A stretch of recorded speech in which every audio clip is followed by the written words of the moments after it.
Hello and welcome to my channel. Today we will be removing some plants from behind my poolside garden and then replacing them. So I want to do more of a staggered approach.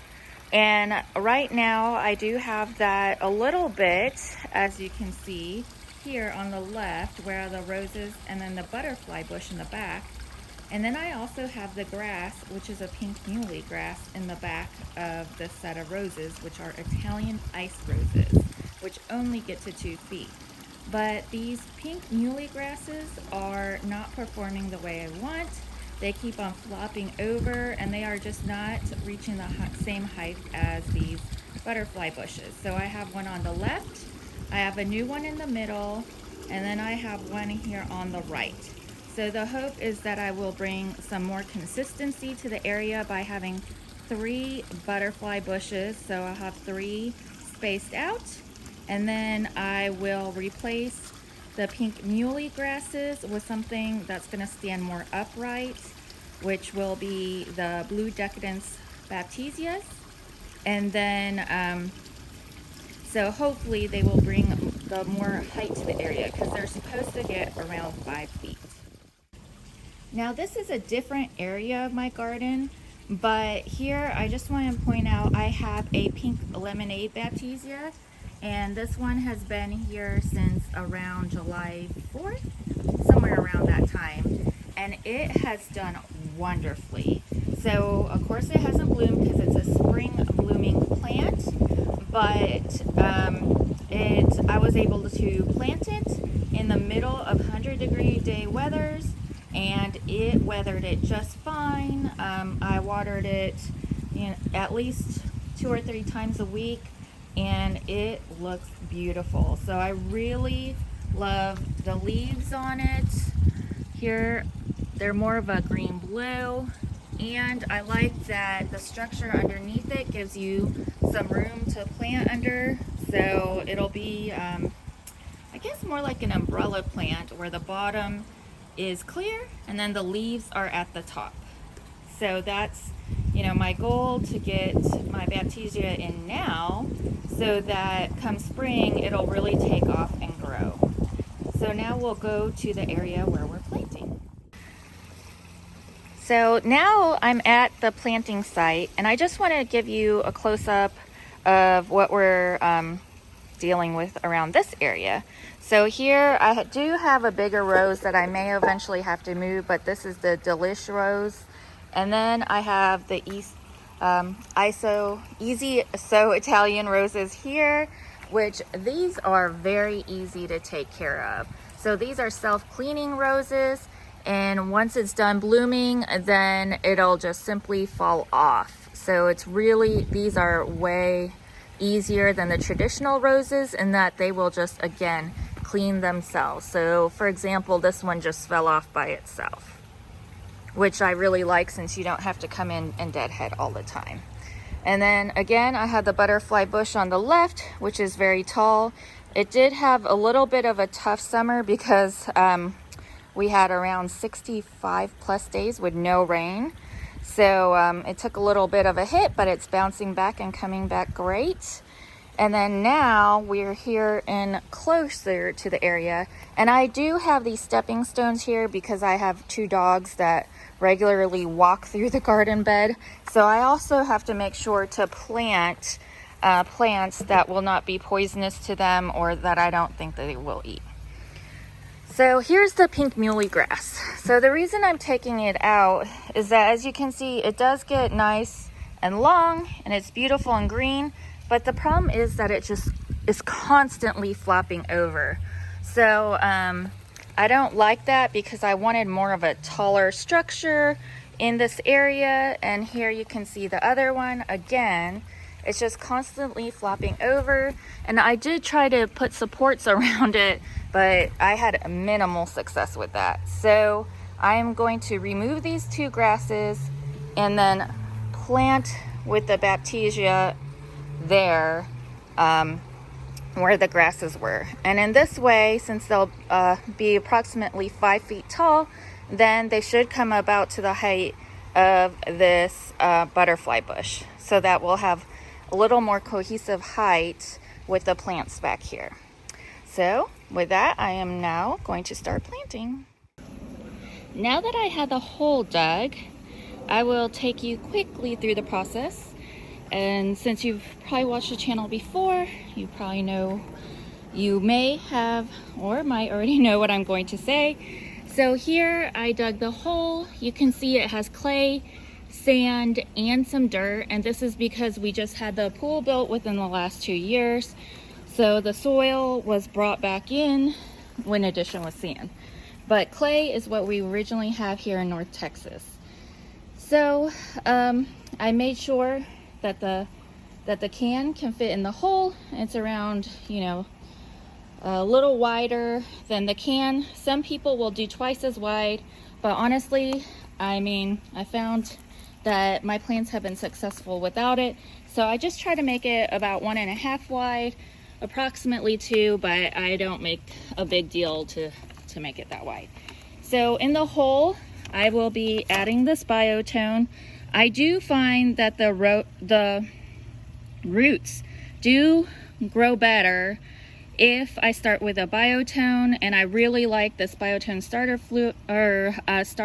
food just because it is gentle, it's organic. I don't usually get any kind of burn on my plants, so I use this in all my planting holes unless the plant really doesn't like any kind of fertilizer. I also have some compost in here, which I'll just pour a little in the hole. I'm not going to put a whole ton in, and for me it's just easier to have the compost in another container than in a big old bag, so that's why I started that way. So now I'm going to go ahead and put the plant in the hole and then finish the planting, and then I'll show you what it looks like after.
So here's a view after the Baptisia Decadence Blue Bubbly has been planted, and this is what it will look like once it's flowering.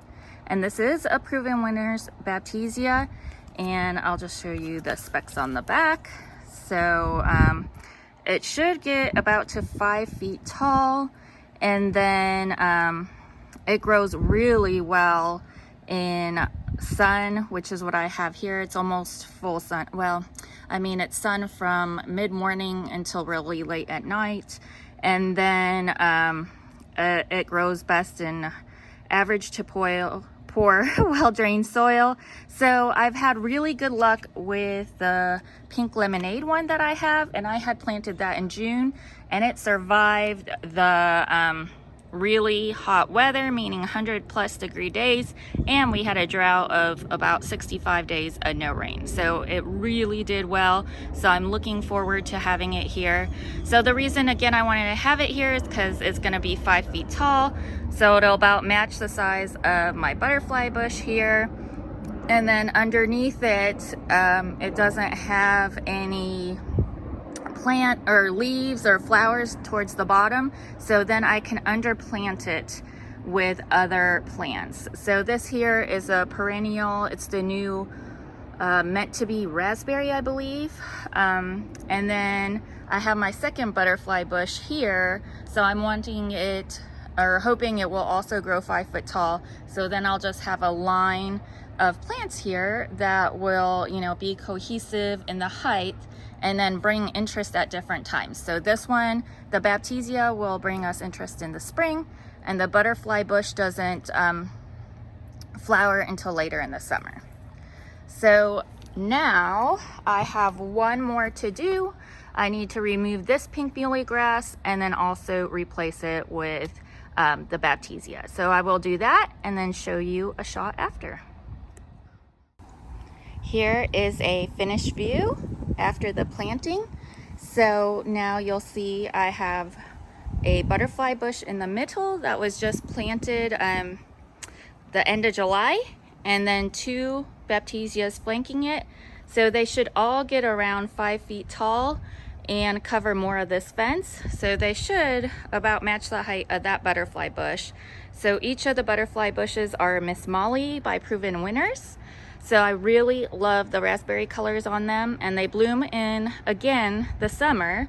So it'll bring nice summer interest, but then the Baptisias will bloom in the spring, and they will be a nice blue. So then they'll bring spring interest. And then meanwhile, in the front, I'll have these Italian ice roses, again by Proven Winners, which will just be starting to bloom, and then the blue will be a good backdrop to the roses. So hopefully this video helped you at least learn some more about Baptisias. I really feel this is a great drought tolerant option for North Texas area, and it did great in our 100-degree weathers. It didn't burn.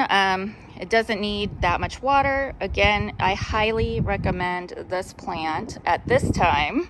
Of course, I have limited exposure to it, but it is a native plant. So I will throw some of that information on the screen.